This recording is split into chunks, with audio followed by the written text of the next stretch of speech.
মহান মে দিবসে দেশ জুড়ে শ্রমিকদের বর্ণাঢ্য র্যালি সমাবেশ, ন্যূনতম বেতন ও কর্মঘণ্টা নির্ধারণের দাবি।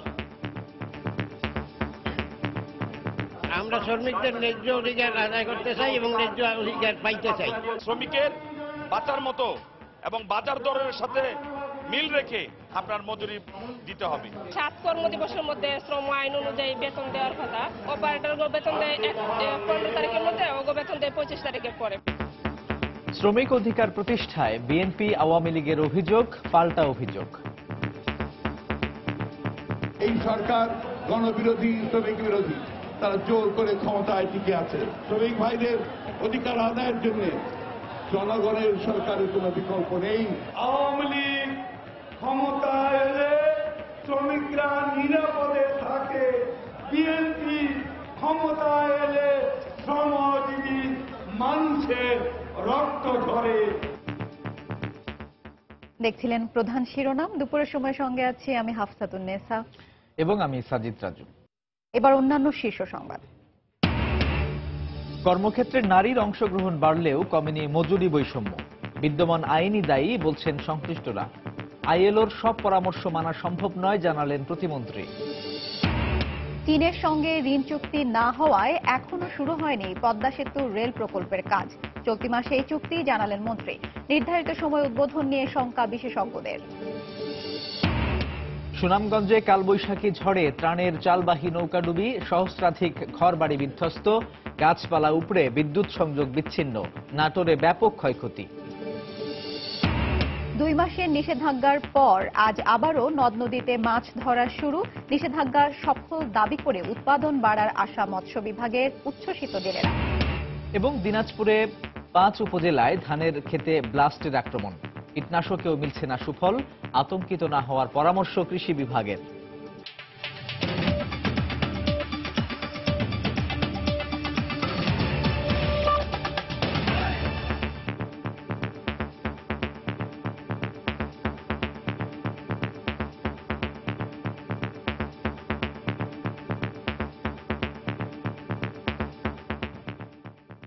বর্ণাঢ্য র্যালি, সভা সমাবেশ সহ নানা কর্মসূচির মধ্য দিয়ে দেশজুড়ে শ্রমিক অধিকার আদায়ের গৌরবময় স্মৃতি বিজড়িত মহান মে দিবস পালন করছে বিভিন্ন সংগঠন। এ উপলক্ষে সকাল থেকেই রাজধানী জুড়ে নানা কর্মসূচি পালন করছে বিভিন্ন শ্রমিক, রাজনৈতিক, সামাজিক ও সাংস্কৃতিক সংগঠন। মে দিবসের কর্মসূচিতে অংশ নিয়ে শ্রমিকরা আন্তর্জাতিক আইন মেনে ন্যূনতম মজুরি ও কর্মঘণ্টা নির্ধারণের দাবি জানান। মহান মে দিবস, শ্রমিকদের স্লোগানে মুখরিত রাজধানী। ন্যায্য মজুরি ও প্রাপ্য অধিকার আদায়ের দাবিতে সভা সমাবেশে অংশ নেন হাজার হাজার শ্রমিক। তাদের অভিযোগ, স্বাধীনতার এত বছর পেরিয়েও বৈষম্য, বঞ্চনা আর নির্যাতনের শিকার তারা। শ্রমিকে আল্লাহর রাস্তায় ভিক্ষা চায় না, শ্রমিক চায় আমি পরিশ্রম করি, আমার মাথার ঘাম পায়ে পড়ে, আমার পারিশ্রমিক আমাকে দেওয়া হোক। এখনো বহু কারখানায় মালিক এবং শ্রমিকের সম্পর্ক হয়েছে দাস এবং মালিক। ওভারটাইম করে, তারপরে আমাদের অনেক গালাগালি, গায়ে হাত তুলে। আজকে বাংলাদেশে যে উন্নতি, এই উন্নতির পেছনে আমাদের এই গার্মেন্টস শ্রমিকের বিশাল অবদান, অথচ সবচাইতে বেশি অবহেলিত আমাদের এই গার্মেন্টস শ্রমিক। রানা প্লাজা, তাজরিন সহ নানা দুর্ঘটনায় নিহতদের কথা উচ্চারিত হয় শ্রমিকদের কণ্ঠে। মালিকদের অবহেলায় আহত শ্রমিকদের ক্ষতিপূরণ দাবি করেন তারা। গুলিস্তানে জাতীয় শ্রমিক জোটের আয়োজনে হয় শ্রমিক সমাবেশ। শ্রমিক অধিকার অস্বীকার করে যারা রাজনীতি করে তারা মানুষের শত্রু বলে মন্তব্য করেন তথ্যমন্ত্রী হাসানুল হক ইনু। শ্রমিক বান্ধব রাষ্ট্রনীতি, শ্রমিক বান্ধব রাজনীতি, শ্রমিক বান্ধব অর্থনীতি কেবল সমাজের বৈষম্য এবং দারিদ্র্য দূর করতে পারে। দিনের শুরুতে শ্রম মন্ত্রণালয়ের আয়োজনে অনুষ্ঠিত হয় বর্ণাঢ্য র্যালি। দৈনিক বাংলা থেকে শুরু হওয়া র্যালি জাতীয় প্রেস ক্লাবে এসে শেষ হয়। র্যালি শেষে বক্তব্যে শ্রম প্রতিমন্ত্রী শ্রমিক ও তাদের সন্তানদের নানা ধরনের বৃত্তির ঘোষণা দেন। শ্রমিকের সন্তান যদি ব্রিলিয়ান্ট স্টুডেন্ট হয়, এমন সরকারি মেডিকেল কলেজে, এমন সরকারি প্রকৌশল বিশ্ববিদ্যালয়ে লেখাপড়া করে, তাকে আমরা 3 লক্ষ টাকা সাহায্য করব।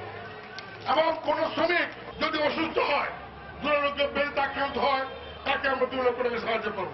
ওই গার্মেন্ট সেক্টরে যে পণ্য আপনারা নিয়ে থাকেন, তার উপরে যদি $1 আপনারা বাড়িয়ে দেন, আমার শ্রমিক আরো অনেক বেশি মজুরি আমাদের পক্ষে দেওয়া সম্ভব। তা করবেন না, আমাদের জ্ঞান দেবেন। কাগজে কলমে 8 ঘন্টা শ্রমের কথা বলা হলেও তা মানা হয় না বলে অভিযোগ শ্রমিকদের। শ্রমিকের হাতুড়ির আঘাতেই সভ্যতার সৃষ্টি, সভ্যতার অগ্রযাত্রা। অথচ সভ্যতার শুরু থেকেই শ্রমিকরা অধিকার হারা। শ্রম আইন বাস্তবায়ন, মালিক এবং শ্রমিকের সুসম্পর্ক রক্ষার মধ্য দিয়েই শ্রমিকরা তাদের অধিকার ফিরে পাবে, এমনটাই মনে করছেন খেটে খাওয়া মানুষেরা।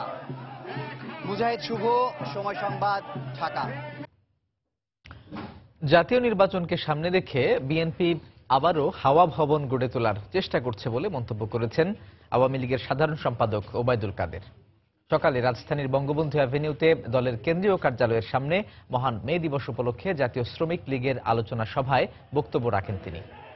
সমাবেশ শেষে বর্ণাঢ্য র্যালি বের করা হয়। র্যালিটি বঙ্গবন্ধু অ্যাভিনিউ ও আশপাশের এলাকা ঘুরে আবার বঙ্গবন্ধু অ্যাভিনিউতে শেষ হয়। এতে জাতীয় শ্রমিক লীগ ও আওয়ামী লীগের নেতাকর্মীরা অংশ নেন। সমাবেশে ওবায়দুল কাদের বলেন, বিএনপি ক্ষমতায় এলে শ্রমিকদের ওপর অত্যাচার নির্যাতন বেড়ে যায়। একই অনুষ্ঠানে দলের যুগ্ম সাধারণ সম্পাদক মাহবুবুল আলম হানিফ বলেন, সংবিধান অনুযায়ী যথাসময়ে জাতীয় নির্বাচন অনুষ্ঠিত হবে, আর এ নিয়ে বিএনপি অস্থিতিশীল পরিবেশ সৃষ্টি করলে তা কঠোর হস্তে দমন করা হবে। আমরা পরিষ্কারভাবে জানিয়ে চাই, আগামী জাতীয় সংসদ নির্বাচন নির্ধারিত সময়ে সংবিধান অনুযায়ী হবে। আপনারা সেই নির্বাচনে অংশ নেওয়ার জন্য প্রস্তুতি নিন। নির্বাচনকে কেন্দ্র করে দেশকে যদি অস্থিতিশীল করতে চান, তাহলে বাংলাদেশের জনগণ প্রস্তুত আছে। আওয়ামী লীগ ক্ষমতায় এলে দেশের উন্নয়ন বাড়ে, শ্রমিকরা নিরাপদে থাকে। যে শ্রমিকরা উন্নয়নের জন্য ঘাম ঝরা, বিএনপি ক্ষমতায় এলে শ্রমজীবী মানুষের রক্ত ঝরে। আগামী নির্বাচনকে সামনে রেখে হাওয়া ভবনের মতো আরেকটা হাওয়া ভবন তৈরি স্বপ্ন দেখছে। বিএনপি মহাসচিব মির্জা ফখরুল ইসলাম আলমগীর বলেছেন, জনগণের সরকার ক্ষমতায় নেই বলেই শ্রমিকদের অধিকার প্রতিষ্ঠিত হচ্ছে না। মহান মে দিবস উপলক্ষে রাজধানীর নয়াপল্টনে দলের কেন্দ্রীয় কার্যালয়ের সামনে শ্রমিক শোভাযাত্রায় যোগ দিয়ে তিনি এ মন্তব্য করেন। জাতীয়তাবাদী শ্রমিক দল আয়োজিত এ শোভাযাত্রায় দলের স্থায়ী কমিটির সদস্য নজরুল ইসলাম খান, সিনিয়র যুগ্ম মহাসচিব রুহুল কবির রিজভী সহ বিভিন্ন স্তরের নেতাকর্মীরা অংশ নেন। শোভাযাত্রাটি কাকরাইল হয়ে শান্তিনগর মোড় ঘুরে আবারও নয়াপল্টনে গিয়ে শেষ হয়।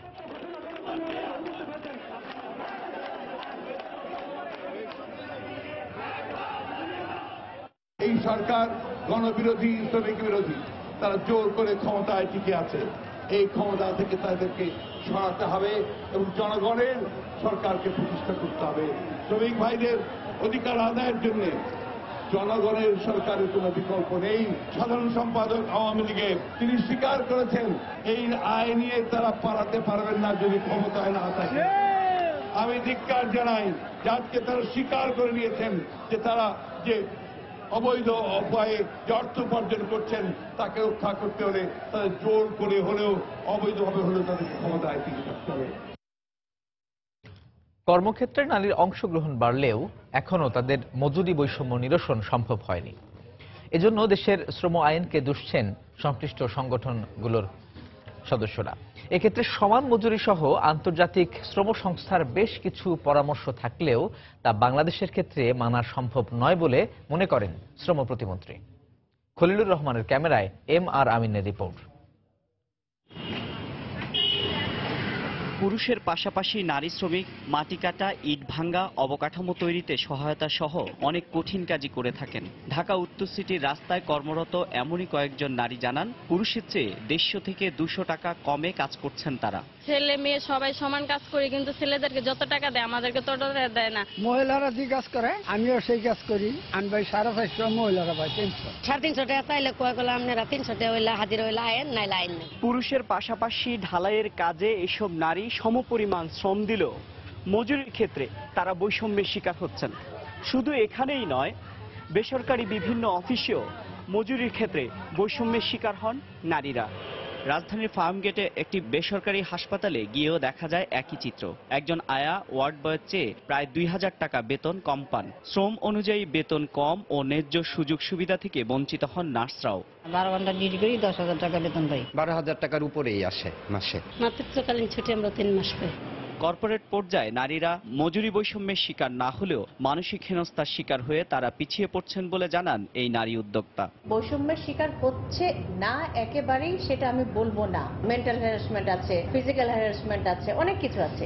Bangladesh institute of labour studies BILS এর দেয়া তথ্য মতে পুরুষ যে পরিমাণ মজুরি পাচ্ছে তার তুলনায় একজন নারী ম্যানুফ্যাকচারিং খাতে পায় 76%, অর্থ লগ্নিকারী প্রতিষ্ঠানে পায় 71%, হোটেল ও রেস্টুরেন্টে পায় 69% এবং কনস্ট্রাকশনে পায় 60%। সমান মজুরি না দেয়াকে অপরাধ হিসেবে গণ্য করা হয় না বলেই এমন মজুরি বৈষম্য চলতে পারছে বলে মনে করে শ্রম অধিকার সংগঠনগুলো। আন্তর্জাতিক শ্রম সংস্থায় সেখানে তারা বেশ কয়েকটা সুপারিশ বাংলাদেশ সরকারের কাছে করেন, সমান মজুরির ব্যবস্থা যাতে সর্বস্তরে করে ফেলা হয়। নারী 30 পাউন্ডের একটা ঝাঁকা নিচ্ছে, পুরুষ 50 পাউন্ডের ঝাঁকা নিচ্ছে, তাহলে কিন্তু পরিমাণগতভাবে নারীর কম হবে, কিন্তু সময়টা যেহেতু সমান দিবে, মজুরি কিন্তু সমান হওয়ার কথা। তাহলে আইনের এই সুবিধাটা থেকে নারীর কি সুবিধা হলো? আইনের দুর্বল দিকগুলো সংস্কারের পাশাপাশি মজুরি বৈষম্য নিরসনে জনসচেতনতা দরকার বলে মনে করেন শ্রম প্রতিমন্ত্রী। একজন ব্যবসায়ী তার শ্রমিক তাকে সমানভাবে তার ন্যায্য মজুরি দিবে কিনা, এটা কি তার দায়িত্ব না? সরকার কি সমস্ত কিছু দেখে পারবে? আইএলও স্ট্যান্ডার্ডের পরামর্শ বাংলাদেশে কি সম্ভব? বাংলাদেশে 83 লক্ষ অর্থনৈতিক ইউনিট থাকায় সব ক্ষেত্রের বৈষম্য পর্যবেক্ষণ ও প্রতিকার করা সম্ভব হয়ে ওঠে না বলে জানান শ্রম প্রতিমন্ত্রী। ইমার আমিন, সময় সংবাদ, ঢাকা।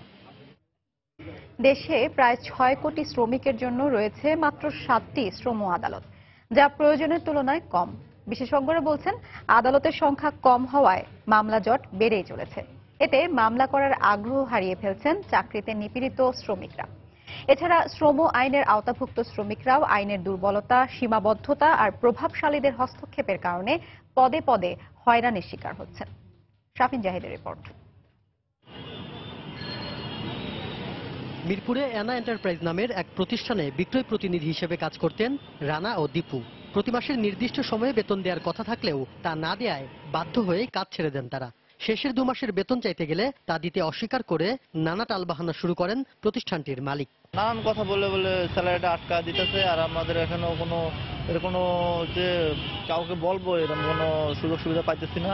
2 মাস জমে গেছে, কিন্তু ফোন রিসিভ করতেছেন। আজকে প্রায় 4 মাস হয়ে গেছে। উনি ফোন দেওয়া উল্টা পাল্টা আমাদের হুমকি ঝাড়ি দিতেছে যে আপনাদের কিসের স্যালারি পাবেন, প্রমাণ আছে। আসলে এই বিষয়ে যে মামলা কোথায় করতে হয় এটা জানি না। এ তো গেল শ্রম আইন সম্পর্কে অজ্ঞ শ্রমিকের গল্প। এবার আসা যাক আইন সম্পর্কে সচেতন মজিবুল হকের কথায়। এক অভিযোগের ভিত্তিতে মুক্তিযোদ্ধা কল্যাণ ট্রাস্ট থেকে হারানো চাকুরি ফিরে পেতে 1993 সালে আইআরও মামলা দায়ের করেন এই কর্মী। এছাড়াও বকেয়া বেতন ও মজুরি পেতে মামলা দায়ের করে গেল 24 বছরেও কোনো কুল কিনারা পায়নি এই কর্মচারী। যেহেতু আমি 3টা তদন্তে নির্দোষ ছিলাম, সে তো আমাকে উচিত ছিল যে আমাকে চাকরিচ্যুত না করা। আমি এখনো মামলা লড়তেছি বকেয়া বেতন ভাতার জন্য। ঢাকার 3টি শ্রম আদালত বলছে প্রায় 15,000 বিচারাধীন মামলার মধ্যে 11,000-এরও বেশি মামলা আছে যা 6 মাসের বেশি পুরনো। এর মধ্যে মজুরি ও বকেয়া বেতন সম্পর্কিত মামলা প্রায় 90%। আইন অনুযায়ী এসব মামলা 60 দিনের মধ্যে নিষ্পত্তি হবার কথা থাকলেও 60 মাসেও মামলার কোনো সুরাহা হয় না। অধিকাংশ ক্ষেত্রেই মালিক পক্ষের অনুরোধে আইনের ফাঁক ফোকর দিয়ে বেরিয়ে যায় আসামিরা। লম্বা লম্বা ডেট দেয়, 3টা ডেটে বছর পান। আইনের বিধান হলো 60 দিনে মামলা শেষ করতে হবে, কিন্তু ওনারা মামলা ফাইল করলে প্রথম নোটিশটাই ইস্যু করে 3 মাস পরে কোর্টে অ্যাপিয়ারেন্স। শ্রমিকদের সংগঠন বিলস বলছে সারা দেশে প্রায় 6 কোটি শ্রমিকের জন্য রয়েছে মাত্র 7টি শ্রম আদালত, যা প্রয়োজনের তুলনায় একেবারেই কম। এটাই মামলা দীর্ঘসূত্রিতার মূল কারণ। সব শ্রমিক এই আইনের আওতায় সুরক্ষা পায় না। এটা শুধুমাত্র প্রাতিষ্ঠানিক ভিত্তিক যে শ্রমিক তারা এটা পায়। সুতরাং একটা বৃহৎ সংখ্যক শ্রমিক ওই মজুরি না পেলে আদালতে যেতেই পারে না। আদালতের সংখ্যা বাড়াতে হবে কমপক্ষে পুরাতন জেলা শহরের যে কার্যালয়গুলো সেখানে এবং শিল্পাঞ্চলগুলোতে। তিনি জানান, বিচার বিলম্বিত হওয়ায় শ্রমিকদের মাঝে আস্থাহীনতা তৈরি হওয়ায় দেশের অধিকাংশ শ্রমিকই মালিক পক্ষের সাথে আপোষে যায়। এছাড়াও শ্রমিকদের প্রতি সরকারের নীতিগত অবস্থান থেকে সরে আসারও আহ্বান জানান বিশেষজ্ঞরা। শাফিন জাহিদ, সময় সংবাদ, ঢাকা। দুপুরের সময় আরো থাকছে। হজযাত্রী পরিবহনের জন্য বাংলাদেশ বিমানের ঢাকা লন্ডন রুটে আগস্ট ও সেপ্টেম্বরে 10টি ফ্লাইট বাতিল। যাত্রী হারানোর আশঙ্কা ট্রাভেল ব্যবসায়ীদের। পদ্মা সেতুর নির্মাণ কাজের অগ্রগতি নিয়ে প্রতি মাসের 1 তারিখে আমরা বিশেষ রিপোর্ট প্রচার করে থাকি। তারই ধারাবাহিকতায় আজও থাকছে পদ্মা বহুমুখী সেতুতে রেল সংযোগ প্রকল্প নিয়ে একটি রিপোর্ট। কাগজে কলমে পদ্মা সেতুতে রেল সংযোগের কাজ শুরু হয় 2016 সালের জানুয়ারিতে। তবে চীনের সঙ্গে ঋণ চুক্তি না হওয়ায় এখনো শুরু করা যায়নি প্রকল্পের কোনো কাজ। এই অবস্থায় রেলমন্ত্রী বলছেন চলতি মাসেই দুদেশের মধ্যে এই চুক্তি হবে। পদ্মা সেতুর সঙ্গে সংশ্লিষ্টরা বলছেন সেতু উদ্বোধনের দিনই রেল চলাচল শুরু করার যে পরিকল্পনা ছিল যথাসময়ে কাজ শুরু না হওয়ায় তা এখন অনেকটাই কঠিন হবে। এহসান জুয়েলের রিপোর্ট।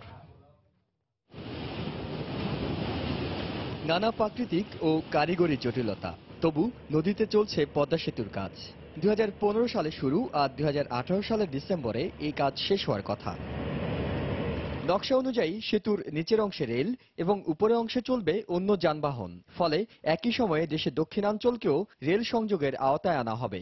যেখানে রাজধানীর কমলাপুর থেকে ছাড়া ট্রেন গ্যান্ডারিয়া হয়ে 37 কিলোমিটার দূরের মুন্সিগঞ্জের মাওয়ায় যাবে, সেখান থেকে মূল পদ্মা সেতু দিয়ে যাবে অন্য প্রান্ত জাজিরায়। আর জাজিরা থেকে ফরিদপুরের ভাঙ্গা পর্যন্ত 42 কিলোমিটার এবং পরে ভাঙ্গা থেকে নড়াইল হয়ে যশোর পর্যন্ত 87 কিলোমিটার রেল সংযোগ দেওয়া হবে। কমলাপুর থেকে গেন্ডারিয়া স্টেশন পর্যন্ত 3 কিলোমিটার রেল লাইনে হবে প্রথম কাজ। পুরো কাজের জন্য গত বছরের 8 আগস্ট চীনের সরকারি কোম্পানি চায়না রেলওয়ে গ্রুপ লিমিটেডের সঙ্গে স্বাক্ষর হয়েছে চুক্তি। তবে দেশটির সঙ্গে ঋণ চুক্তি এখনো হয়নি, তাই শুরু করা যাচ্ছে না কাজ। ফলে সেতু উদ্বোধনের দিনই পুরো রেল লাইন চালুর পরিকল্পনায় আনতে হচ্ছে পরিবর্তন। আশা করি ইনশাআল্লাহ আগামী মাসে লোন এগ্রিমেন্ট আমরা করতে পারবো। যে লক্ষ্য নির্ধারণ করেছে এর মাঝে এই প্রকল্পটি আংশিক, অর্থাৎ ভাঙ্গা থেকে পদ্মা ব্রিজের এপার পর্যন্ত আমরা যদি শেষ করতে পারি তাহলেও অন্তত পদ্মা ব্রিজের উপর দিয়া ট্রেন চালানো সম্ভব হবে। প্রথম পর্যায়ে রেলপথ নির্মাণের জন্য 361 হেক্টর জমির প্রয়োজন হবে।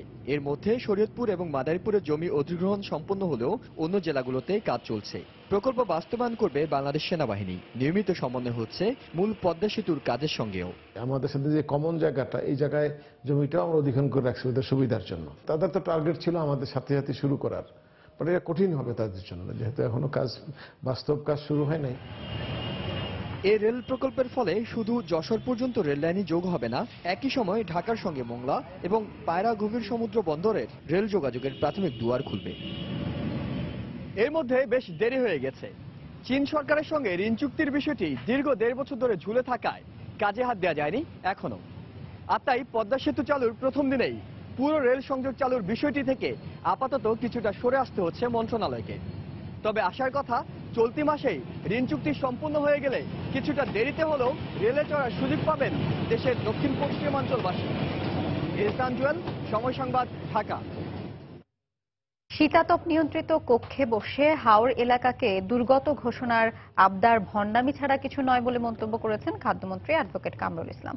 সকালে রাজধানীর একটি হোটেলে লায়ন 513B3 এর বার্ষিক সম্মেলনে একথা বলেন তিনি। নাজির মিয়ার সভাপতিত্বে এতে উপস্থিত ছিলেন ডিস্ট্রিক্ট গভর্নর মনিরুল ইসলাম। এছাড়া এফবিসিসিআই এর সাবেক সভাপতি কাজী আকরাম উদ্দিন সহ দেশের বিভিন্ন অঞ্চলের লায়নরাও উপস্থিত ছিলেন। অনুষ্ঠানে খাদ্যমন্ত্রী আরও বলেন 2041 সালের মধ্যে বাংলাদেশকে উন্নত দেশে পরিণত করতে সরকার কাজ করে যাচ্ছে।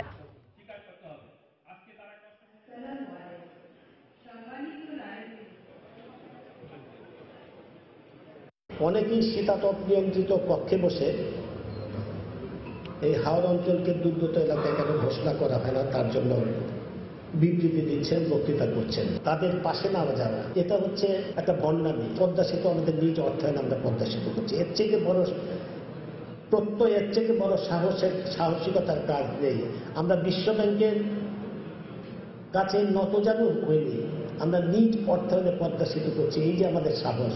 অবশ্যই সাহায্যের প্রয়োজন আছে, সহযোগিতার প্রয়োজন আছে, কিন্তু নতজানু হয়ে কোনো সাহায্য বাংলাদেশ আজকে নেয় না।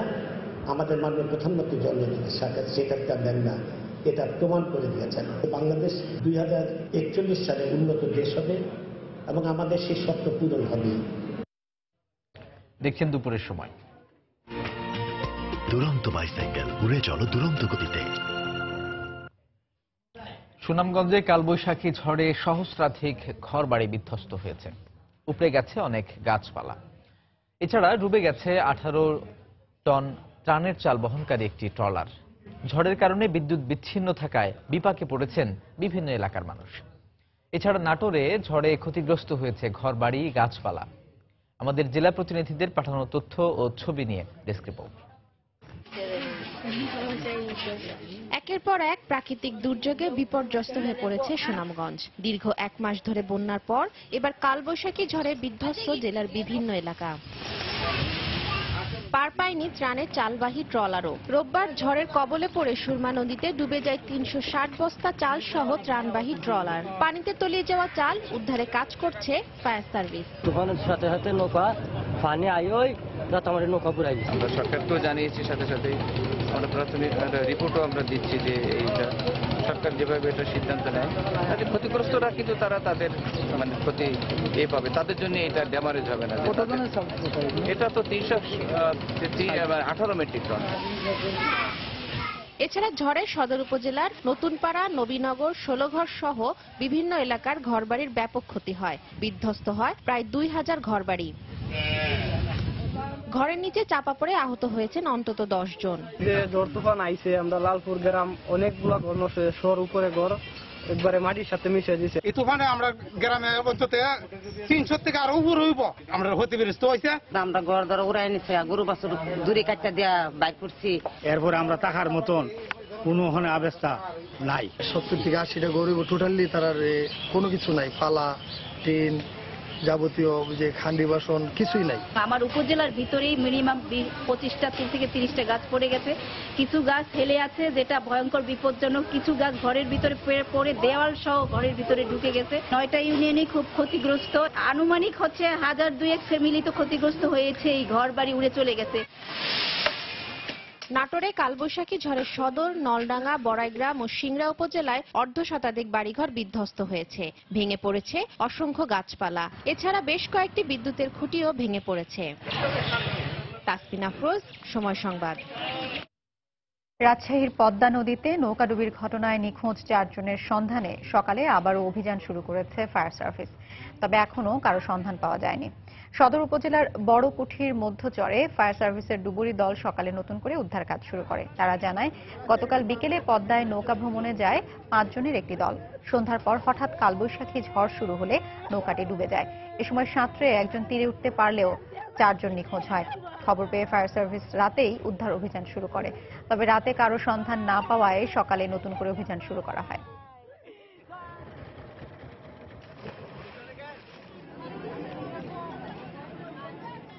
ঝড় ওঠার টাইমে জানা যায়নি, 5 জন ছিল। একজন ওঠার পরে তখন জানা গেছে যে নৌকা এভাবে ডুবে গেছে। তখন থেকে এইভাবে খোঁজাখুঁজি চলছে সারা রাত্রি ধরে নৌকা নিয়ে। রশি টেনে নৌকাটা ট্রেস করার জন্য চেষ্টা করব। নৌকা ট্রেস করতে পারলেই আমরা আশা করি লাশও পেয়ে যাব ওখানে আশেপাশে। দুপুরের সময় আরো থাকছে। সত্যজিৎ রায়ের জনপ্রিয় চরিত্র ফেলুদা সৃষ্টির 50 বছর পূর্তিতে কলকাতায় বিশেষ আয়োজন, চিত্রনাট্য ও পুস্তিকা প্রদর্শনী। এবং ইংল্যান্ড সফরে বিকেলে প্রথম প্রস্তুতি ম্যাচে মাঠে নামবে বাংলাদেশ। টাইগারদের প্রতিপক্ষ ডিউক অব নরফোক একাদশ। 2 মাসের নিষেধাজ্ঞা শেষে ভোলা, চাঁদপুর সহ দেশের বিভিন্ন স্থানে নদ নদীতে আজ মাছ ধরতে শুরু করেছেন জেলেরা। জাল নিয়ে নদীতে নেমে উচ্ছ্বসিত তারা। নিষেধাজ্ঞা সফল হয়েছে দাবি করে এই মৌসুমে মাছের উৎপাদন বেশি হবে বলে আশা মৎস্য বিভাগের। রিপোর্টার ও জেলা প্রতিনিধিদের পাঠানো তথ্য ও ছবি নিয়ে ডেস্ক রিপোর্ট। রোববার মধ্যরাতে নিষেধাজ্ঞা উঠে যাওয়ায় নৌকা ও জাল নিয়ে নদীতে নেমে পড়েছেন জেলেরা।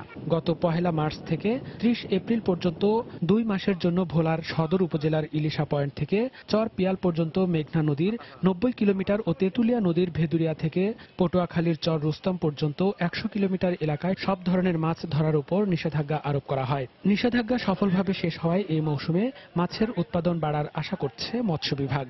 আমাদের যে অভিযান পরিচালনা হয়েছে তাতে জেলেরা মাছ ধরতে পারেনি এবং মাছ তাদের সঠিকভাবে ডিম ছাড়তে পেরেছে এবং একই সাথে এই মাছগুলো বড় হওয়ার সুযোগ পেয়েছে। যেহেতু উৎপাদন বেশি হবে, জেলেরা বেশি পরিমাণে মাছ ধরবে এবং তারা মাছের ক্ষেত্র থেকে বেশি আয় করতে পারবে। নিষেধাজ্ঞা উঠে যাওয়ার পর চাঁদপুরের মতলব উত্তরের শাটনল থেকে দক্ষিণে চর আলেকজান্ডার পর্যন্ত 100 কিলোমিটার নদীতে মাছ ধরায় ব্যস্ত হয়ে পড়েছেন জেলেরা। মৎস্য বিভাগ চলতি মৌসুমে ইলিশের ভালো উৎপাদন আশা করলেও প্রথম দিনে পর্যাপ্ত ইলিশ না পাওয়ায় হতাশ হয়েছেন অনেক জেলে। জাল কমপ্লিট করে নদীতে গেলাম, ইলিশ মাছের সংখ্যা একেবারেই কম। ইলিশ মাছ গেল কই, একবার মাছ নাই, টুটুল নাই, সব জানলা বিকেল ঘাম গেছে, একবার হুদাইছি, কেতালকে দানা কে ভাই না, এই অবস্থা আছে। মাছটা আল্লাহ বানিও, মাছটা আল্লাহর। ইলিশ অভয়াশ্রম ঘোষণার প্রেক্ষিতে নদীতে সকল প্রকার মাছ ধরা নিষিদ্ধ ছিল। গত মধ্যরাতে এর মেয়াদ শেষ হয়েছে। মধ্যরাতের পর থেকে মৎস্যজীবীগণ ব্যাপক উৎসাহ উদ্দীপনার মধ্যে দিয়ে নদীতে মাছ ধরতে শুরু করেছে। এছাড়া শরীয়তপুরে ইলিশের অভয়াশ্রম সহ দেশের উপকূলীয় নদ নদীতে 2 মাসের নিষেধাজ্ঞা উঠে যাওয়ায় মাছ ধরতে শুরু করেছেন জেলেরা। মনিরুজ্জামান প্রান্ত, সময় সংবাদ। দিনাজপুর জেলার 5টি উপজেলায় ধান খেতে ব্লাস্টের আক্রমণ দেখা দেয়ায় দিশেহারা হয়ে পড়েছেন কৃষকরা। কীটনাশক স্প্রে করেও কোনো ফল পাচ্ছেন না তারা। দিন দিন ধান ক্ষেত সাদা ও চিটা হয়ে যাচ্ছে। ফসল বাঁচাতে কৃষি বিভাগের কাছে ব্লাস্টের দমনে পরামর্শ চেয়েও ব্যর্থ হচ্ছেন তারা। গোলাম নবী দুলালের তথ্য ও মনজিদ আলম শিমুলের ছবি নিয়ে ডেস্ক রিপোর্ট। হঠাৎ করে দিনাজপুরের বিরল, বোচাগঞ্জ, বীরগঞ্জ, চিরিরবন্দর এবং কাহারোল উপজেলার বড় ক্ষেতে ব্লাস্ট রোগ দেখা দেয়ায় চরম বিপাকে পড়েছেন কৃষকেরা। আক্রান্ত জমিতে কৃষক ফসল বাঁচাতে বেশি দামে কীটনাশক কিনে জমিতে প্রয়োগ করেও শেষ রক্ষা করতে পারছেন না। স্প্রে করার পরও 2-3 দিনের মধ্যে পুরো জমিতে ছড়িয়ে পড়ছে। 6-7 বিঘা জমি আমি 28 ধান লাগাইছি, সব ধান ধরে নেন 2 দিনের মধ্যে জ্বলে পুড়ে ছারখার হয়ে গেল। ব্লাস্ট রোগের মার্কেটে যত প্রকার বিষ আছে আমরা স্প্রে করার পরেও থামানো যাচ্ছে না। বিএস গালার কাছে মোবাইল করি, ওরা কোনো ফিরা উত্তর দেয় না। ঋণ মাহাজন কিভাবে করিমো সুজিমো ওইটাও আমাদের কোনো বুদ্ধি নাই। সামনে আবাদ করবো বা খাবো এরকম কোনো আমাদের ক্যাপাসিটি নাই, আমরা শেষ হয়ে গেছি। সরকারের কাছে আমার অকুল আবেদন যেন আমাদের ভবিষ্যতে আবাদ করার জন্য সুযোগ সুবিধা দেয়। এই অবস্থায় এই কৃষক নেতা ক্ষতিগ্রস্ত কৃষকদের জন্য কৃষি বীমা চালুর দাবি জানিয়েছেন। এই রোগটির কারণে আজকের এই এলাকার কৃষক সর্বশান্ত। এখন বাংলাদেশকে এগিয়ে নিয়ে যাওয়ার জন্য কৃষকদের কৃষি বীমা চালু করার জন্য আমি আপনাদের মাধ্যমে সরকারের কাছে জোর আবেদন জানাচ্ছি। কীটনাশকে স্প্রে করায় রোগটি এখন নিয়ন্ত্রণে বলে দাবি করেন কৃষি কর্মকর্তা। আমাদের উপসহকারী কৃষি কর্মকর্তাবৃন্দ মাঠে সার্বক্ষণিক কৃষকদের গ্রুপ মিটিং করছে, প্রশিক্ষণ দিচ্ছে, মাঠে প্রেসক্রিপশন করে দিচ্ছে এবং বারবার স্প্রে করার কারণে রোগটি এখন আমাদের নিয়ন্ত্রণে আছে। আর আবহাওয়া একটু ভালো হলে রোগটি সম্পূর্ণ নিয়ন্ত্রণে রাখা সম্ভব হবে। দিনাজপুরে এবার বড় মৌসুমে 1,78,000 হেক্টর জমিতে ধান আবাদ হয়েছে। সময় সংবাদ, দিনাজপুর। হজ যাত্রী পরিবহনের জন্য লন্ডন ঢাকা লন্ডন রুটে আগামী 28শে জুলাই থেকে 30শে সেপ্টেম্বরের মধ্যে 38টি ফ্লাইটের 10টি বাতিল করেছে বিমান বাংলাদেশ এয়ারলাইন্স। লাভজনক এই রুটে ফ্লাইট বাতিলের কারণে বিমান যাত্রী হারাবে বলে মনে করছেন লন্ডনের বাংলাদেশি মালিকানাধীন ট্রাভেল ব্যবসায়ীরা। লন্ডন প্রতিনিধি শোয়েব কবিরের রিপোর্ট। লন্ডন ঢাকা লন্ডন রুটে বিমান বাংলাদেশ ছাড়া সরাসরি অন্য কোনো এয়ারলাইন্স ফ্লাইট পরিচালনা না করায় বিমানে ব্রিটেন প্রবাসীদের অন্যতম ভরসা। কিন্তু আসন্ন হজ ফ্লাইট পরিচালনায় আগামী 28শে জুলাই থেকে সেপ্টেম্বর পর্যন্ত এই রুটের 10টি ফ্লাইট বাতিল করা হয়েছে। বাতিলকৃত ফ্লাইটগুলোর যাত্রীদের অন্যান্য তারিখের ফ্লাইটে আসা যাওয়ার ব্যবস্থা করে দিয়েছে বলে জানায় বিমান বাংলাদেশ এয়ারলাইন্সের এই কর্মকর্তা। হজ ফ্লাইট পরিচালনা করতে গিয়ে আমাদেরকে বিভিন্ন নেটওয়ার্কে কিছু শিডিউল কার্টেল করতে হয়। ওই ফ্লাইটগুলোকে আমরা টার্গেট করেছি যে ফ্লাইটগুলোতে বুকিং ছিল খুব কম। আমরা যে সময় ফ্লাইটটা ক্যান্সেল করছি সিস্টেম থেকে, এটা অলরেডি ফ্লাইট ডেটের 3 মাস আগে। নির্দিষ্ট কোনো কারণ উল্লেখ না করে ফ্লাইট বাতিলের বিষয় জানিয়ে দেওয়া হয় ট্রাভেল ব্যবসায়ীদের। ট্রাভেল ব্যবসায়ীরা জানান বিমান কর্তৃপক্ষের অতিরিক্ত ভাড়া আদায়ের কারণে যাত্রীর সংখ্যা কমে যাচ্ছে, আর তাই বাতিল করা হচ্ছে ফ্লাইটগুলো।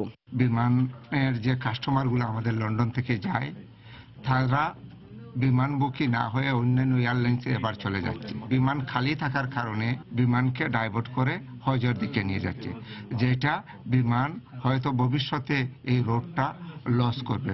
এভাবে ফ্লাইট বাতিলের কারণে ক্ষতিগ্রস্ত হচ্ছেন ট্রাভেল ব্যবসায়ীরা। যাত্রীদের দেওয়া প্রতিশ্রুতি রক্ষা করতে না পারায় বিমানের ভাবমূর্তিও নষ্ট হচ্ছে বলে জানান তারা। বিমানের যে কাস্টমারগুলো আছে ওই কাস্টমারগুলোকে আমরা অন্যদিকে ডাইভার্ট করতে হচ্ছে। এটা বিমান একদিকে ওর গুডউইল নষ্ট করতেছে, প্লাস বিমান কাস্টমার হারাচ্ছে। বিগত 2015-16 সালে লন্ডন ঢাকা লন্ডন রুটে 58,786 যাত্রীকে পরিবহন সেবা প্রদান করে বিমান বাংলাদেশ এয়ারলাইন্স। হজ ফ্লাইট পরিচালনার অজুহাতে লন্ডন ঢাকা রুটে 10টি ফ্লাইট বাতিল করেছে বিমান বাংলাদেশ এয়ারলাইন্স। আর এতে বিড়ম্বনার শিকার হতে হচ্ছে সেই সময়ে বাংলাদেশে যেতে ইচ্ছুক ব্রিটেন প্রবাসীদের। ঘন ঘন ফ্লাইট বাতিলের কারণে বিমান থেকে যাত্রীরা অন্য এয়ারলাইন্সের দিকে ঝুঁকে পড়ছেন বলে মনে করছেন অনেকে। মানবেতর জীবনযাপন করছেন কক্সবাজারের শুটকি পল্লীর হাজার হাজার শ্রমিক। নেই কোনো সাপ্তাহিক ছুটি। ভোর থেকে গভীর রাত পর্যন্ত হাড় ভাঙা খাটুনিতেও পরিবর্তন হয় না তাদের ভাগ্য। অধিকার সম্পর্কে কোনো ধারণা না থাকা ও শ্রম আইনের যথাযথ প্রয়োগের অভাবেই তারা বঞ্চনার শিকার হচ্ছেন বলে মনে করেন শ্রমিক নেতারা। বিশ্লেষকরা বলছেন, শ্রম অধিকার বিষয়ে সচেতন করতে সরকারি বেসরকারি সংগঠনকে এগিয়ে আসতে হবে। সুজাউদ্দিন রুবেলের তথ্য ও মোহাম্মদ ফরাজের ছবি নিয়ে ডেস্ক রিপোর্ট। মেয়া দিবস আমি বুঝি না, যারা রাখাপড়া করছে তারা আমার বুঝার দরকার, আমি বুঝার দরকার নাই। শ্রম অধিকার বা মে দিবসের কোনো মূল্য নেই, এ ব্যাপারে জানার কোনো আগ্রহ নেই কক্সবাজার শহরের নাজিরার টেক শুটকি পল্লীতে 12 বছর ধরে কাজ করা মিনুয়ারা বেগমের। শুধু মিনুই নন, দেশের বৃহত্তম এই শুটকি পল্লীতে কাজ করা 30,000-এর অধিক শ্রমিকের শতকরা 90 ভাগেরই ধারণা নেই শ্রম অধিকার সম্পর্কে। ভোর থেকে গভীর রাত পর্যন্ত হাড়ভাঙা খাটুনিতে পাওয়া মজুরিতেই টেনে টুনে চলে সংসার। সাপ্তাহিক ছুটি, নির্দিষ্ট কর্মঘণ্টা, ন্যায্য মজুরি পাচ্ছেন কিনা এমন প্রশ্ন তাদের কাছে অবান্তর। সকাল 6টা থেকে রাত 8টা পর্যন্ত কাজ করি, আর মাছ বেশি থাকলে রাতে দিনে কাজ করতে হয়। 18 থেকে 20 ঘন্টা আমরা যেভাবে কাজ করি, এই পরিশ্রমের উচিত মতো বেতন পাই না। লোড জ্বর হলেও তাও কাজ করতে হয় এখানে। কক্সবাজারে শ্রম আদালত বা শ্রম আইনের যথাযথ প্রয়োগ না থাকায় শ্রমিকরা শ্রম অধিকার বঞ্চিত হচ্ছেন বলে অভিযোগ এই শ্রমিক নেতার। কক্সবাজারে যেহেতু শ্রম আদালত নাই এবং একজন লেবার পরিদর্শক নাই, আমরা সরকারের কাছে দাবি জানাবো কক্সবাজার একটি শ্রম আদালত প্রতিষ্ঠা করা হোক। কক্সবাজারের নাগরিক এ নেতা জানালেন, শ্রমিকদের অধিকার সম্পর্কে সচেতন করতে সরকারের পাশাপাশি এগিয়ে আসতে হবে বিভিন্ন বেসরকারি প্রতিষ্ঠানকেও। জেলা প্রশাসন, পুলিশ প্রশাসন থেকে শুরু করে শ্রম অধিদপ্তরের লোকজন সম্মিলিতভাবে যদি এই শ্রমিকদের ন্যায্য অধিকার পাওনার ক্ষেত্রে যদি একটু সোচ্চার হয়, শ্রমিকরা তাদের ন্যায্য অধিকার পেতে অনেক ক্ষেত্রেই সহজ হবে। তারা তাদের অধিকার ফিরে পাবে। এছাড়া শ্রম আইন সংস্কার ও শুটকি শ্রমিকদের ন্যূনতম মজুরি নির্ধারণের পাশাপাশি তাদের শিক্ষা ও স্বাস্থ্যসেবার মতো মৌলিক অধিকার নিশ্চিতের তাগিদ বিশেষজ্ঞদের। সময় সংবাদ, কক্সবাজার। দেখছেন দুপুরের সময়। এখন নতুন বাংলা লিংক সংযোগে বছর জুড়ে সোশ্যাল মিডিয়া একদম ফ্রি। বাংলা লিংক। সত্যজিৎ রায়ের জনপ্রিয় ফেলুদা চরিত্রের 50 বছর পূর্তি উপলক্ষে পশ্চিমবঙ্গের কলকাতায় শুরু হয়েছে ফেলুদা প্রদর্শনী।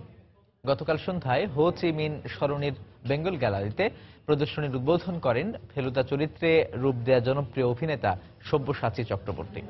উপস্থিত ছিলেন সত্যজিৎ পুত্র সন্দীপ রায় সহ আরো অনেকেই। কলকাতা থেকে সুব্রত আচার্যের রিপোর্ট। প্রদর্শন মিত্র ওরফে ফেলুদা সত্যজিৎ রায়ের অনবদ্য এক সৃষ্টি। বাংলা সাহিত্যের জনপ্রিয় এক কাল্পনিক গোয়েন্দা চরিত্র। 1965 সালে ডিসেম্বরে সন্দেশ পত্রিকায় ফেলুদা সিরিজের প্রথম গল্প ফেলুদার গোয়েন্দাগিরি প্রকাশিত হয়। 1997 সাল পর্যন্ত ওই সিরিজের 35টি সম্পূর্ণ ও 4টি অসম্পূর্ণ গল্প ও উপন্যাস প্রকাশিত হয়। কালজয়ী এই চরিত্রের 50 বছর পূর্তি উপলক্ষে রোববার সন্ধ্যায় কলকাতার হো চি মিন সরণির ICCR এর বেঙ্গল গ্যালারিতে আয়োজন করা হয় ফেলুদা প্রদর্শনীর। Society for the preservation of Satyajit Ray archives প্রতি বছর এই প্রদর্শনীর আয়োজন করে থাকে। এবারের প্রদর্শনীর আকর্ষণ জুড়ে ছিল সোনার কেল্লা, জয় বাবা ফেলুনাথের চিত্রনাট্য ও বুকলেট। প্রদর্শনীর উদ্বোধন করেন ফেলুদা চরিত্রের রূপ দেয়া জনপ্রিয় অভিনেতা সব্যসাচী চক্রবর্তী। উপস্থিত ছিলেন সত্যজিৎ পুত্র সন্দীপ রায় সহ অনেকেই। এটা প্রকাশনার 50 বছর, প্রকাশনাটাকে বেশি জোর দেওয়া হয়েছে। উনি তো একরকম কাজ করেননি, উনি ইলাস্ট্রেট করেছেন, উনি লিখেছেন, বিশেষ করে গল্পর দিক থেকে তো বটেই। তারপরে যখন ছবি করেছেন তখন অন্য অনেকগুলো দিক চলে এসছে, সেট ডিরেকশন চলে এসছে, কস্টিউম চলে এসছে, সবই আমরা দিয়েছি। ছবিগুলো বেশিরভাগই দেখা, কিন্তু ওনার নিজের হাতের ইলাস্ট্রেশনস গুলো দেখাটাই হচ্ছে আসল মজা। শুধুমাত্র যে স্ক্রিপ্ট লিখছেন, গল্প লিখছেন, সিনেমা তৈরি করছেন বা বইয়ের কাভার্স গুলো যেগুলো করেছেন, প্রত্যেকটা ইজ আ মাস্টারপিস বাইছে। এই প্রথম সোনার কেল্লার সঙ্গে জড়িত একটা ডকুমেন্ট যেটা লাস্ট 40 বছরে কোনোদিন আমি দেখিনি, সেটা ফার্স্ট আমি দেখলাম। এই এমন একটা মানুষের এই সংগ্রহ, এটা তো it could have been done well beforehand, অনেক দেরিতে হলো, আরো আগে হওয়া উচিত ছিল। 2 মে বাংলা সাহিত্য ও চলচ্চিত্রের প্রবাদ পুরুষ সত্যজিৎ রায়ের 97তম জন্মবার্ষিকী। 1921 সালের এই দিনে কলকাতায় জন্ম নিয়েছিলেন তিনি। তার পূর্বপুরুষের বাড়ি বাংলাদেশের কিশোরগঞ্জ জেলার কটিয়াদীতে। তিনি বাংলা সাহিত্যের আরেক শ্রেষ্ঠ শিশু সাহিত্যিক সুকুমার রায়ের ছেলে। সুব্রত আচার্য, সময় সংবাদ, কলকাতা। দেশের বাইরের খবর। কোরীয় উপদ্বীপে মার্কিন রণতরী ডুবিয়ে দেওয়ার হুমকির পর এবার দক্ষিণ কোরিয়ায় যুক্তরাষ্ট্রের পরমাণু অস্ত্রবাহী সাবমেরিন ধ্বংসের হুমকি দিয়েছে উত্তর কোরিয়া। এর মধ্যেই পিয়ংইয়ং এর সম্ভাব্য হামলা রুখতে মার্কিন রণতরীর কাছে নিজেদের সবচেয়ে বড় যুদ্ধ জাহাজ মোতায়েন করেছে জাপান। কোরীয় উপদ্বীপে চলমান উত্তেজনার মধ্যেই যৌথ সামরিক মহড়ায় অংশ নিতে হেলিকপ্টারবাহী রণতরী পাঠিয়েছে ফ্রান্স। এদিকে উত্তর কোরিয়ার পরমাণু কর্মসূচি ধ্বংসের ইঙ্গিত দিলেও দেশটির নেতা কিম জং উনকে বুদ্ধিমান লোক বলে উল্লেখ করেছেন মার্কিন প্রেসিডেন্ট ট্রাম্প। রোববার দক্ষিণ কোরিয়ায় সিউল ওয়াশিংটন বার্ষিক যৌথ সামরিক মহড়া শেষ হতে না হতেই পশ্চিম প্রশান্ত মহাসাগরে আবারও জাপান ও যুক্তরাষ্ট্রের যৌথ সামরিক মহড়া শুরু হয়েছে। এরই মধ্যে মহড়ায় যোগ দিতে জাপানে পৌঁছেছে ফ্রান্সের মিস্ত্রাল রণতরী। উত্তর কোরিয়ার যে কোনো হুমকি মোকাবিলায় এ পদক্ষেপ নেওয়া হয়েছে বলে জানায় ফরাসি সামরিক বাহিনী। কোরীয় উপদ্বীপে মার্কিন রণতরী মোতায়েনকে আগ্রাসী পদক্ষেপ উল্লেখ করে দক্ষিণ কোরিয়ায় পাঠানো যুক্তরাষ্ট্রের পারমাণবিক ডুবোজাহাজ ধ্বংসের হুমকি দিয়েছে পিয়ংইয়ং। তবে উত্তর কোরিয়ার হুমকি মোকাবিলায় পশ্চিম প্রশান্ত মহাসাগরে মার্কিন নেতৃত্বাধীন নৌবহরে নিজেদের সবচেয়ে বড় যুদ্ধজাহাজ পাঠিয়েছে জাপান। ইজুমো নামের ওই রণতরীটি সোমবার বন্দরনগরী ইয়োকোসুকা থেকে কোরীয় উপদ্বীপের দিকে ছেড়ে যায়। উত্তর কোরিয়ার বিরুদ্ধে যুক্তরাষ্ট্রের জোটবদ্ধ অবস্থানের মধ্যেই দেশটির সর্বোচ্চ নেতা কিম জং উনের প্রশংসা করলেন মার্কিন প্রেসিডেন্ট ট্রাম্প। অল্প বয়সে কিম উত্তর কোরিয়ার শাসক হলেও অভ্যন্তরীণ বিভিন্ন দিক দক্ষতার সঙ্গে সামাল দিতে সক্ষম হয়েছেন বলে মন্তব্য করেন তিনি। লোকজনে বলে কিম জং উন উন্মাদ। আমার এ বিষয়ে ধারণা নেই। তার বাবার মৃত্যুর পর মাত্র 26 বছর বয়সে কিম উত্তর কোরিয়ার নেতা হন। এরপর থেকে তার বিরুদ্ধে অনেক ষড়যন্ত্র হয়েছে, কিন্তু তিনি তা সফলভাবে কাটিয়ে উঠেছেন। আমি মনে করি তিনি একজন চৌকস ব্যক্তি। একই সাক্ষাৎকারে উত্তর কোরিয়া আর কোনো পরমাণু পরীক্ষা চালালে কঠিন পরিণতি ভোগ করতে হবে বলেও হুঁশিয়ারি দেন ট্রাম্প। দক্ষিণ কোরিয়ায় মার্কিন থার্ড ক্ষেপণাস্ত্র মোতায়েন বাবদ প্রেসিডেন্ট ট্রাম্প সিউলের কাছে $100 কোটি চাওয়ার পর এবার দক্ষিণ কোরিয়া জানালো থার্ড মোতায়েনের সব খরচ যুক্তরাষ্ট্রই বহন করবে। রোববার এ বিষয়ে যুক্তরাষ্ট্রের জাতীয় নিরাপত্তা উপদেষ্টা HR ম্যাকমাস্টারের সঙ্গে দক্ষিণ কোরীয় নিরাপত্তা উপদেষ্টার ফোনে কথা হয় বলে জানায় সিউল। রিয়াদুল ইসলাম, সময় সংবাদ। এদিকে যুক্তরাষ্ট্রের ক্যালিফোর্নিয়ায় একটি আবাসিক ভবনের সুইমিং পুলে অজ্ঞাত বন্দুকধারীর অতর্কিত গুলিতে গুরুতর আহত হয়েছেন অন্তত 8 জন। পরে পুলিশের গুলিতে ওই বন্দুকধারী নিহত হয়। সান দিয়েগো শহরের একটি অ্যাপার্টমেন্টের ছাদে সুইমিং পুলে রোববার এই ঘটনা ঘটে। পুলিশ জানায় ভোরের দিকে শহরের লাজোলা এলাকার ওই ভবনে অবস্থানরত বাসিন্দাদের ওপর মদ্যপ অবস্থায় গুলি চালায় বন্দুকধারী। এতে ঘটনাস্থলে মারাত্মক আহত হন 8 জন। পরে হেলিকপ্টারে করে পুলিশ ঘটনাস্থলে পৌঁছে বন্দুকধারীকে লক্ষ্য করে গুলি করলে নিহত হয় সে। এ ঘটনায় আহতদের স্থানীয় হাসপাতালে ভর্তি করা হয়েছে। হামলাকারীর পরিচয় সম্পর্কে এখনো কিছু জানা যায়নি। ঠিক কী কারণে এই হামলা চালানো হয়েছে সে বিষয়ে কিছু জানা না গেলেও কারণ অনুসন্ধানে তদন্ত চলছে বলে জানিয়েছে পুলিশ।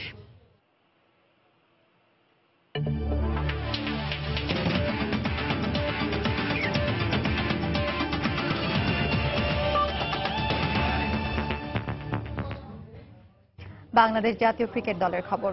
ইংল্যান্ডে 3 দিন অনুশীলনের পর আজ প্রথম প্রস্তুতি ম্যাচে মাঠে নামবে বাংলাদেশ। টাইগারদের প্রতিপক্ষ ডিউক অব নরফোক একাদশ। সাসেক্সের আর্নল্ড ক্যাসল মাঠে ম্যাচটি শুরু হবে বাংলাদেশ সময় বিকেল 4টায়। এদিকে স্ত্রীর অসুস্থতার জন্য হঠাৎ করে দেশে ফিরেছেন টাইগার অধিনায়ক মাশরাফি। তাই এ ম্যাচে দলকে নেতৃত্ব দেবেন মুশফিক।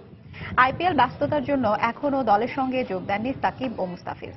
ইংল্যান্ডের কন্ডিশনের সঙ্গে মানিয়ে নিতে সেখানে 3 দিন অনুশীলন করেছেন ক্রিকেটাররা। প্রথম প্রস্তুতি ম্যাচের আগে রোববার ব্ল্যাকস্টোন ক্রিকেট মাঠে প্রায় 5 ঘন্টা ঘাম ঝরিয়েছেন সৌম্য সাব্বিররা।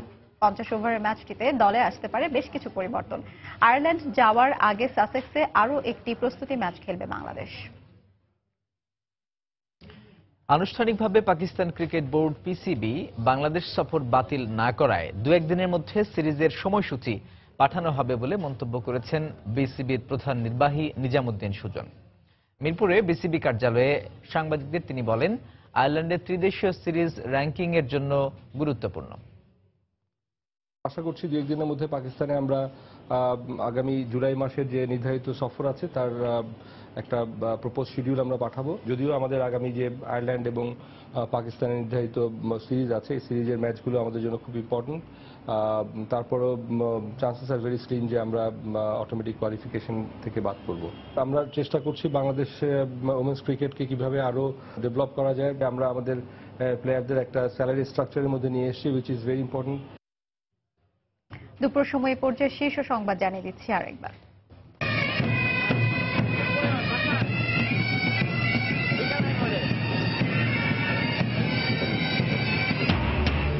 মহান মে দিবসে দেশ জুড়ে শ্রমিকদের বর্ণাঢ্য র্যালি ও সমাবেশ।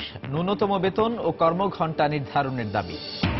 জনগণের সরকার ক্ষমতায় নেই বলেই শ্রমিকদের অধিকার প্রতিষ্ঠিত হচ্ছে না, অভিযোগ ফখরুলের। বিএনপির আমলে শ্রমিকরা অত্যাচারিত হয়েছে, পাল্টা মন্তব্য ওবায়দুল কাদেরের।